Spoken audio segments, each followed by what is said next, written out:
Good, good. Nice to see you guys. Great. Thank you for stopping by. Ah, it's great to be here, isn't it? I like this live with Linda. This is how I know I'm alive. Actually, there are a lot of ways I know I'm alive. Um, so, so for those of you who don't know me, I'm Dr. Linda Howe. I'm the leading international expert in the field of Akashic studies, specializing in the use of the Akashic record for personal growth and transformation. So I want to thank you for stopping by. Oh, good. Wendy's here and Amy Mack. It's really nice to see you guys. Lorraine. Hi, Lorraine. How you doing? So what I thought we could do today is talk about what the Akashic record is. And part of the reason we're going to talk about it is because I've received a couple of questions over the last week that really, let me know that there might be some confusing information out there, and if I can help to clear things up, that's what I'm here for. So so that's what we're going to do. Let's see. Oh, good, Shruti. How did I get so lucky to be here?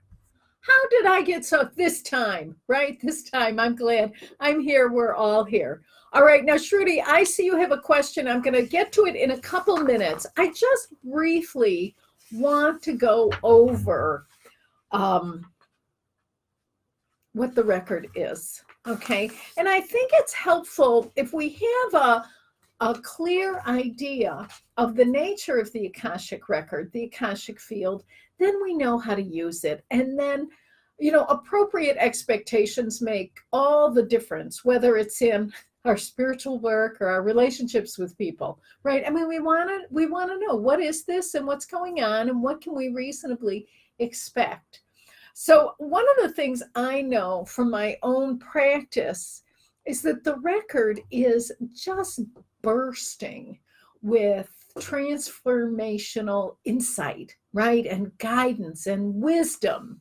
And when we use the pathway prayer process, quite simple, we say the prayer, it's like we step into this dimension of light, of illumination. It's very sacred. It's a sanctuary. It's not creepy, which is good. I mean, I don't know about you guys, but I'm afraid of creepy. Okay. Anything when it's spiritual, I mean, if it's like weird noises and odd sensations and fake accents, I get very frightened, frightened. And I know that it's very, very hard to learn and grow when fear is taken over. So the good news is that the record is safe, right? It's really safe. And when we talk about going into the record, what we're really talking about is shining this light on our own soul, right? So everybody, I mean, you guys already have a conscious a conscious relationship with your soul. Everybody does to a degree. It's just that seekers have the desire for more consciousness, right? We want more awakening, more awareness. We want to be more alert. And so we consciously put ourselves, deliberately place ourselves within this field of Akashic light. And it brings to our awareness some of those deep truths and insights we've been cultivating for lifetimes.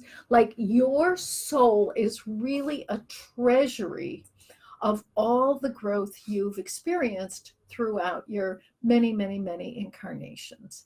The question is, how the heck do we get to it, right? We want to open that up. And when we step into the record, it's like the light shines on it and just starts bringing to our awareness what we've always held within. I always have to chuckle when people say, oh, I feel like I know this, or I feel like I've heard this, or there's some awareness about what's in the record already. Like, oh, wait a minute. But of course, I say, of course, it's your soul, it's your journey, and there are ways in which we are all basically familiar with these things. So the record is a vibrational archive of every soul and their journey, okay, as human beings. Okay, so as a vibrational archive, when something's vibrational, that means it's invisible. So we never see it, right? There's no great golden book, there's no sacred pages, and there's nowhere to go, right? It's local. What's that word? I can't think of the word. It's local everywhere. So I'm here in Chicago and you're in Massachusetts or Colorado or anywhere, right? And the record is fully available to us through our consciousness. Um, so listen, I don't care how visual you are. A lot of people are very visual. I'm not that visual, but you're not going to see. There's nothing to see, not with your human eye and not even with your strong eye. There is, however, an infinite dimension to know, right? So the record contains your past, your present, and all your future possibilities. Okay, it is not, however, in stone. What is fixed or permanent in the record? There's two parts to every set of records. What's fixed is it's like your identity, right? So at the point of the inception of the soul, it's as if divine light shines on us and impresses into our soul our destiny, our ultimate potential, right? The real truth of who you are. And what happens then is we go through many, many lifetimes waking up to that permanent pattern, right? It's like our permanent record, right? The blueprint of your soul. It's all in there. And so you have the permanent record and it's good. There's nothing bad. I mean, please, no. And then, but what travels along with it is growing, changing, evolving, morphing, really revealing and emerging. And that is the collection of the stories of the lifetimes through which you realize the truth of who you are. And this happens, I mean, we're all on our own time schedule, right? And it's an infinite process. So if you're in a hurry, I'm sorry, because it's going to be a while. So enjoy the ride, right? So we have our fixed, right? The fixed part of the record and the evolving, which is really the chronicles of you, and both come together. Everybody's in the record. We can't erase anybody. And why would we? Right? We want everybody. Like, it's such an interesting thing. That what makes up the record are all humans. So the record is about human beings. It's not about, it's not about animals or extra dimensional activity. So while it may be true, I mean, I don't know, maybe you were on another planet. Maybe you were a bunny rabbit. I don't know. But that information is not primary in the Akashic record. It's just not. The record is about who we are as human beings, recognizing our spiritual essence and then living that. So that's what the record's all about. So when we go into the record, there's nobody to see. I want to talk, there are beings of light who manage the space, so to speak, right? But here's the thing. One of the conditions, it's very Aquarian age, one of the conditions for a being of light to be on the Akashic team is that they must relinquish their ego, right? And their individual identity. What this means, there's no Akashic spirit guide. There is no Akashic angel. Now, spirit guides and angels are fabulous. I love them, but they're not in the record. And we know they're not in the record because they have individual identities, roles, responsibilities like that. And the beings of light who operate within the Akashic field, there are no names. So don't worry about getting the name of your guide, any of that. Don't worry about any of that, because the attention, it's not just getting guidance from one being. It's collective, right? There's a group who are working on your behalf, really on all of our behalf. So you are receiving a collective awareness, insight, wisdom, right? Not attached to an individual.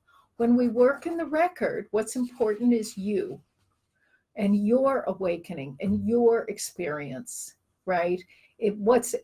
like they're not that important. I mean, are they important? Yes, they're essential. They're significant. But when we work in the record, the goal is not to learn about them, but to learn about ourselves and become the people we are meant to be, which at some level, we all have a sense like, oh, I have a feeling I could be more, right?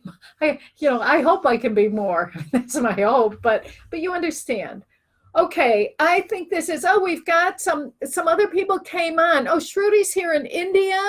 Okay, Heather from Canada. Hi, you guys. And Geraldine. Okay, Wendy has a question. We're going to get to that. Okay, I want to see, Shruti, how can I stop the anger or irritation or reaction through Akashic? I don't know that I'm understanding your question correctly, Shruti, but I'm going to I'll try it, okay? Because it's interesting. As human beings, we all have emotion. Some emotions are pleasant and comfortable. Some are not so much, right? They're like, wow. And, whether it's an annoyance or resentment or irritation, right? There's a whole range. Sadness, right? We all have our preferred emotions and we have our less preferred emotions. Okay. When we work in the record makes no judgment. The record doesn't say, oh, you're angry. Stop that. No. The record says, oh, honey, of course you're angry. See, we're all faced with this conundrum. It's the cosmic conundrum, right? We are infinite, eternal, immortal, unlimited. That is true about you and every one of us at the soul level. And at the same time, we're human, okay? Which means we're mortal, we're flawed, we are finite beings. And that's hard, right? I don't know about you, but it's challenging. How can both of these be true? Well, they are, right? And so none of it is good or bad, okay? So when we step into the record, the light shines on us. And in this space, the record is governed by the three absolutes. The three absolutes are fear not, judge not, resist not. Okay. What this means is that the environment or the Akashic atmosphere is, I have found it shockingly safe and kind. So whatever my emotional state or condition, right? I can be like, wow, upset about something. I go into my record doesn't say stop being upset. What I get in the record is, well, honey, of course you're upset. You were expecting X, Y, and Z, and this happened.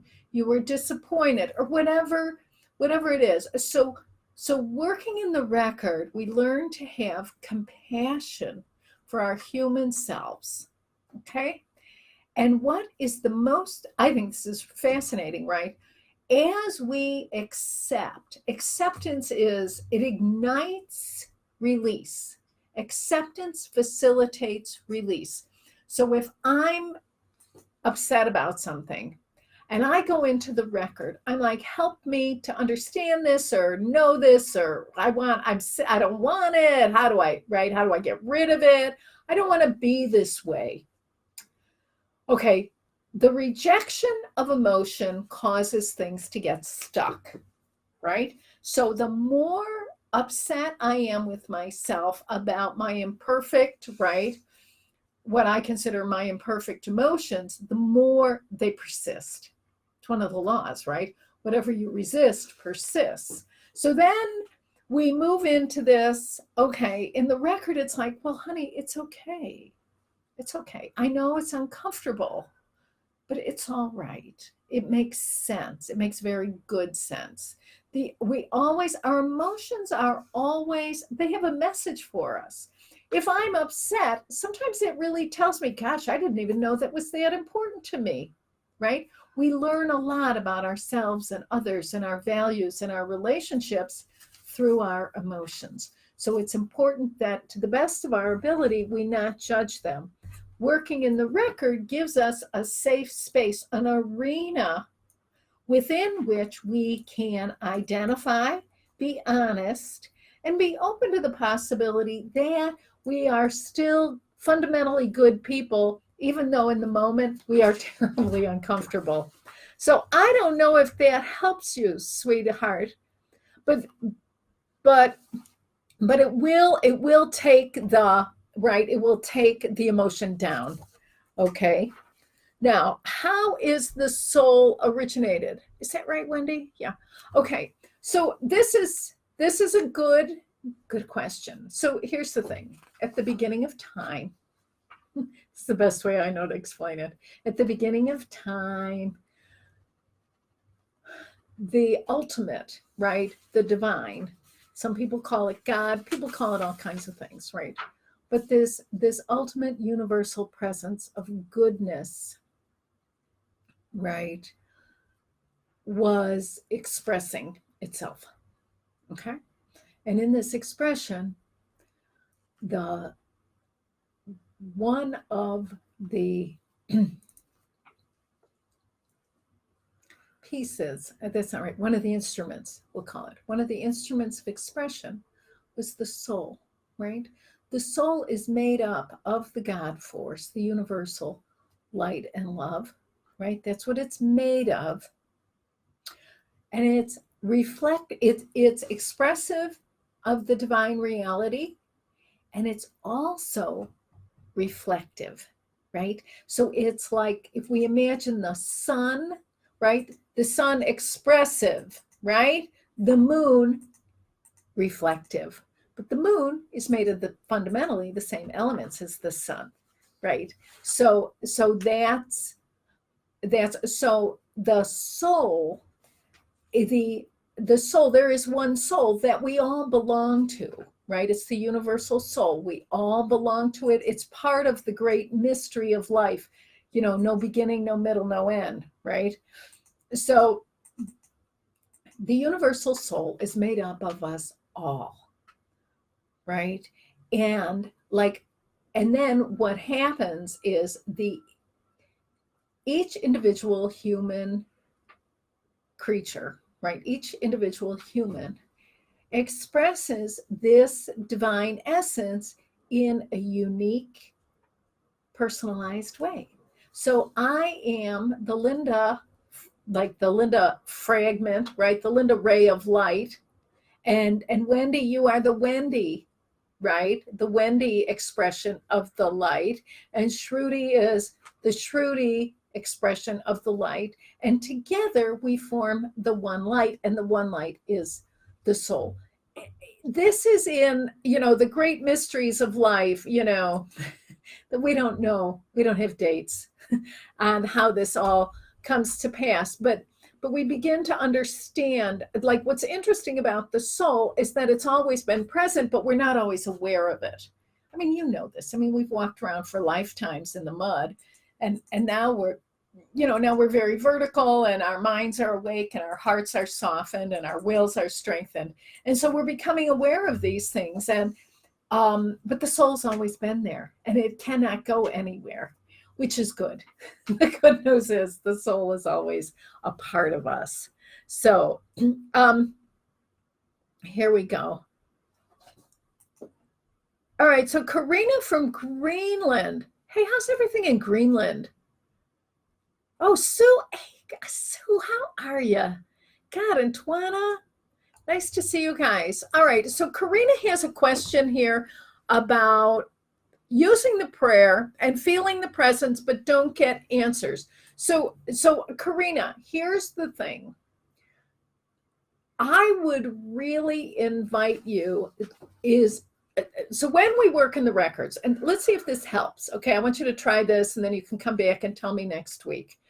When we go into the record, we follow the instructions, we go in, and it can feel like this healing environment, right? What we want to do is begin to describe what it feels like. Now, we're not talking about phenomena like, oh, there's buzzing at the crown of my head. That's not what I'm talking about. But I'm talking about emotion, because the record moves, it's within us and beyond us simultaneously. So what we want to be doing is describe for ourselves, like, what's this like? Like, I know, I do this a lot, right? I go into my records, I'm like, oh, it's so peaceful. It seems quiet, but it doesn't feel oppressive. like going to the library where you're not allowed to talk, right? But so to begin to describe and to write it down, the qualities that you're discovering as you're in your record, that would be the first piece. The second part of this would be to, I just don't know what kinds of questions you're asking, okay? Because it's curious, right? I know when I first started working the records, I really thought I thought I would just like throw my questions out there, like, whatever. Just toss my questions into the bin and the answers would come to me, right? Well, that's not really how it works. So part of it is I want to make sure that the questions, first of all, are they really important to me? Yes, no questions, not so helpful in the records, right? What should I do, should and shouldn't do? Nah, don't even bother. What you should do is what makes you happy, like that. So look at the questions just so you can, exploratory questions are really good. Okay. And I like to think in terms of relationship. The record is very relational, right? So I step into this space and the light is bright and I'm safe and I have concerns about, oh gosh, all kinds of things, the coronavirus, right? I have concerns about going to China. I have a lot of concerns, right? And I begin to look at, and I'm like, help me to see the truth in this. Help me to understand this. Now, one of the clues, I have to tell you what's really funny. One of the things that always takes me by surprise, and it's a welcome surprise, I'll have you know, but one of the things is the level of kindness and understanding that I experience when I work in the record. Right? I never get this, oh, what are you asking that for? Don't be silly. I never get that. It's always this incredible compassion and intimacy, right? Sometimes it's a little like, oh, it's startling and I don't know. It's a level of tender concern that is really throws me off, right? And it's good. It's a good thing. So I would just, if you're it's the record is lousy for fortune telling, but it's great for exploring your inner truths, right? And to go in, it's a spiritual practice. So you want to try it a couple times a week for a little while and explore issues like, I have these fears and they're in my way and what's going on. And I think I want to travel around the world, but I can't even, I can barely get out of the zip code. Do you understand? So you want to start to write about, it's almost like journaling with your records open, and don't be in any more than an hour because it'll tap you out and it won't be helpful. Okay. Okay, good. Oh, Kevin's here. Hey, Kevin, how are you? And Eileen, nice to see you guys. Okay, choose to be miraculous and more in, another thing. Okay, good. Okay, so we have so we're going to talk about this money thing. And here's Caitlin. Hey, Caitlin, how's it going?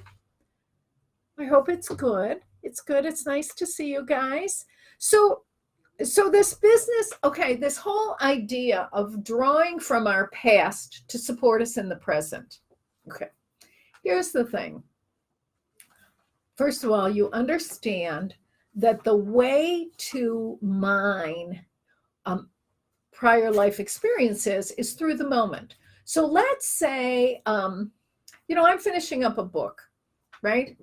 Here's the thing.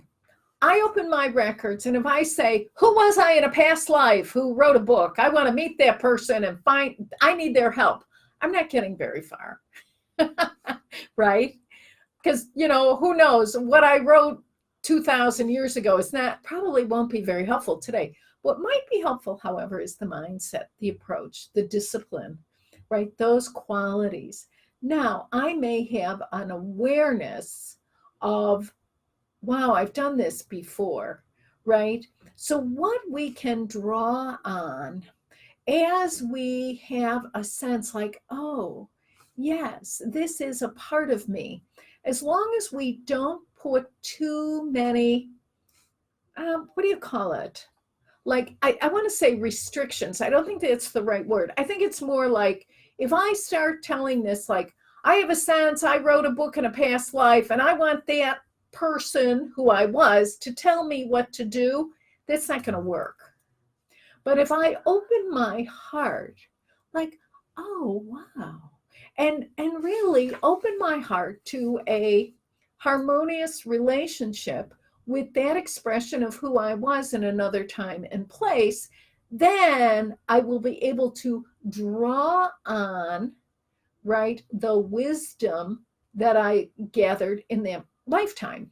So it's a matter of opening our awareness to what we have known and being kind-hearted about it rather than insistent. The other thing is this, and I've seen this a lot, is we want to be careful not to expect that today's standards will be met by yesterday's discoveries.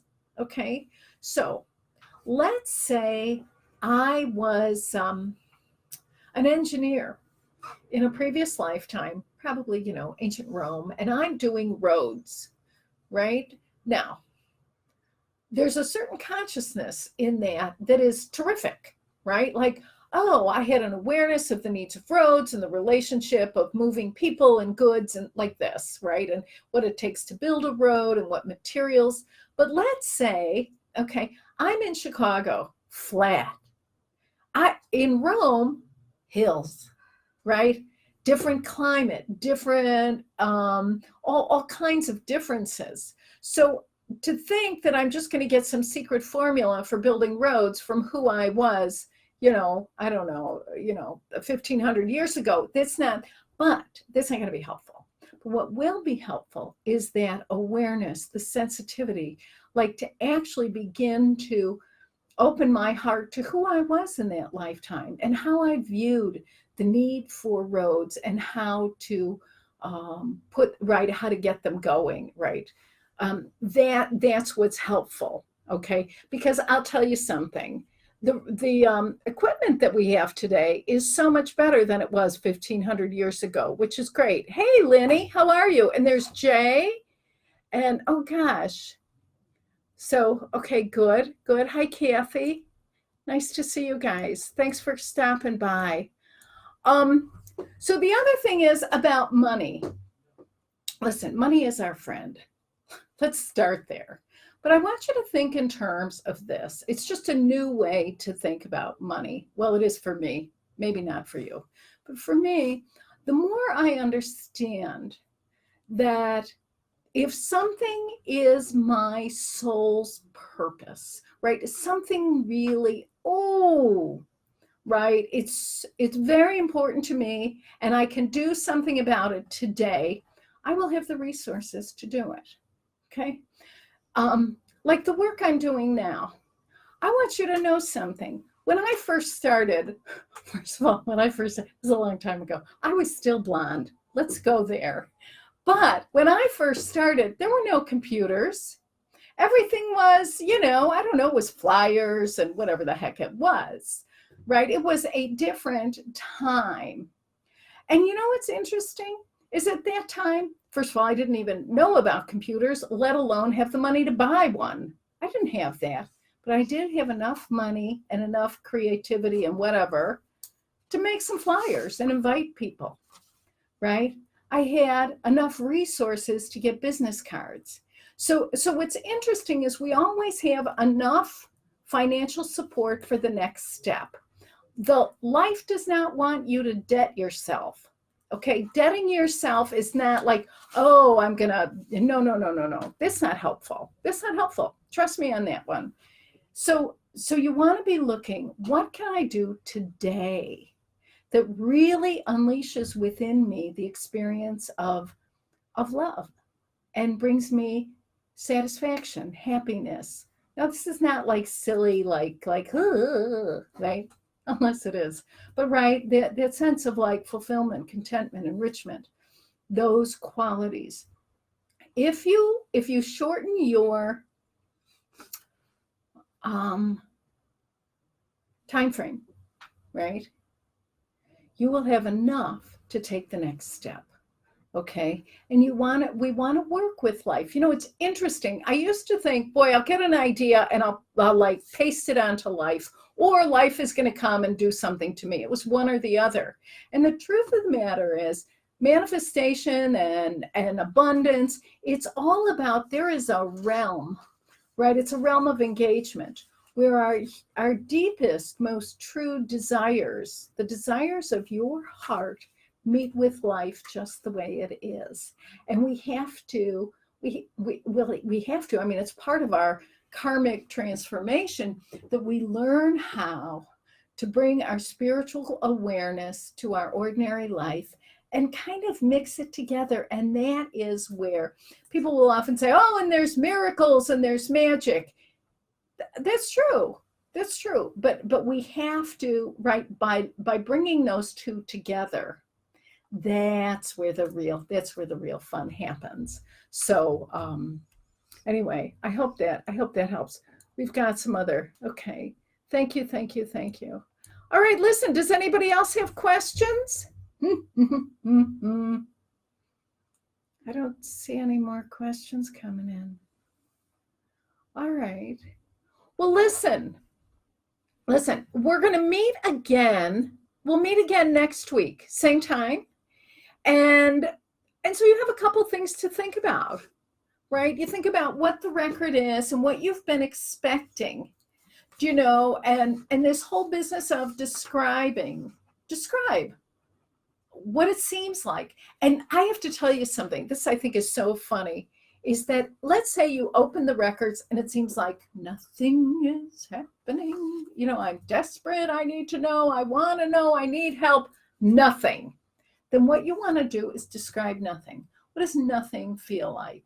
Does it feel like empty, cold, hollow, sad, or, you know, whatever it feels like to you? You want to begin to describe nothing. See, energy moves on the formed word. And as we use our words to describe our experience, you can always evaluate later. You can figure out later. What you want to do is describe your experience. And as you do that, the energy will move. All right. So I invite you to do that. Let me know how it goes. Thank you. What is it? Can you have a set of questions? Oh, yeah. Of course you can. Listen, when you go in the records, take all your questions. Take them all. You know, take all your questions and write about them. But after an hour, get out of the records. Okay. Otherwise, it gets sloppy, right? So the other thing I want to tell you is that if you are on the mailing list, you can get on the mailing list, right? Go to lindahowe.com, get on the mailing list. And for this month it's Spiritual Wellness Month. Yay! So I think that's hilarious, but it's going to be fun. But what we'll do is we will be sending you questions you can work on to improve your spiritual wellness, right? And you can do that in your records. You can take those into your records. So, oh, there's Jennifer. Hi, sweetie. Nice to see you. So get on the list. We've got the Spiritual Wellness Month. I've got some questions for you to work with, a blog that's coming out. And the other thing I want to remind you of is that in April, I'll be teaching live online. Yay! I'll be teaching Healing Through the Akashic Records, which is based on the material from my second award-winning book, same name, right? Healing Through the Akashic Records. This class I love this class. I love the book. I love the class. I always love everybody who comes. But here's the thing. It's 8 sessions live online. Of course, everything's recorded, but we have extra support. I'm bringing in some of my handpicked elite certified teachers who will be on hand for extra mentoring. We'll have a Facebook group closed right, to address the topics of the class. Um, so there'll be a lot of support for you so that you can earn this certification, because you want to be able to transform your relationship with your own unfortunate and often painful life experiences. We want to really have some transformation in the area of our personal growth.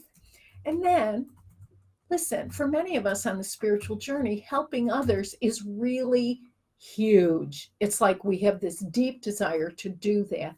And as you work in this class, you will learn how to, first of all, you have your own transformation, yes, and then how to empower others to the same, right? And it will really, your work with other people, no matter what your practice is, right? No matter what, no matter what you do, what the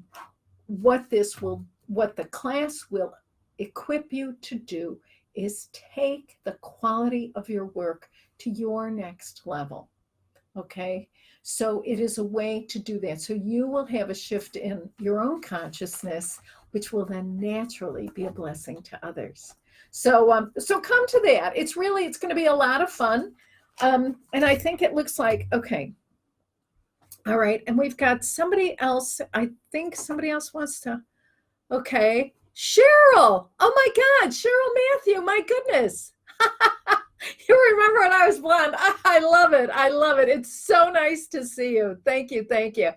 Okay. When you're reading, can we receive from me? Here's the thing. Oh, Barb Putnam. Oh my God. Look at all these people. I love you guys. Gosh, this is exciting. All right. Let me see. You would love to learn. Okay, I'm going to talk to you in 1 second, Jody. All right, here's the thing, Shruti. Shrudi's asking about when we work with others, can you get questions from me? My questions aren't important. What's really important is the person you're working with. What is it they really would like? Where do they want insight, guidance, and wisdom?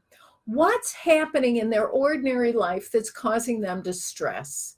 You want to get that information. In my first book, How to Read the Akashic Records, if you look at the section on, I forgot what it's called, energy healing in the records, I talk about the 3 stages of the of readings. And that's what you want to do. You want to go through that, and it will really help you.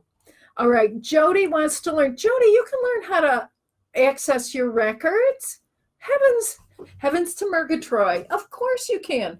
So one of the ways we know you can do this, Jody, is because you're interested in it. That's really, isn't that I think that's hilarious. Because see, the only people who want to do this are people who can do this. Okay, so that's the first thing to know. I would invite you to take a look at my first book, which is How to Read the Akashic Records. I have online classes, right?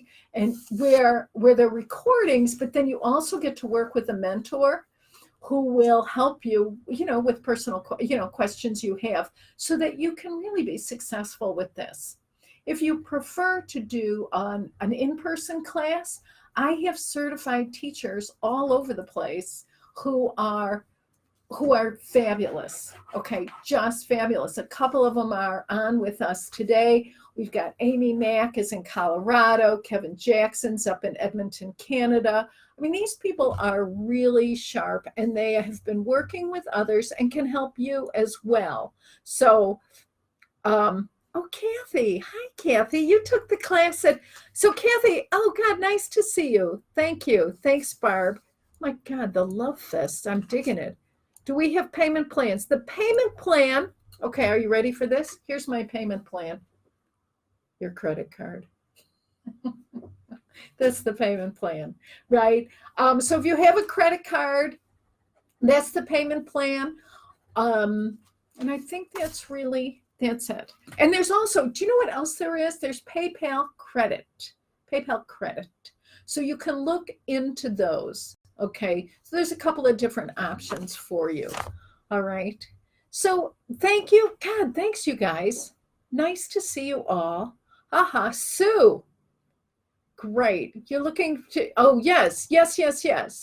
So this is, okay. Sue, it's so great. Thank you, Sue. Sue and I have had cats from the same litter. I just think you all, these are important things to know.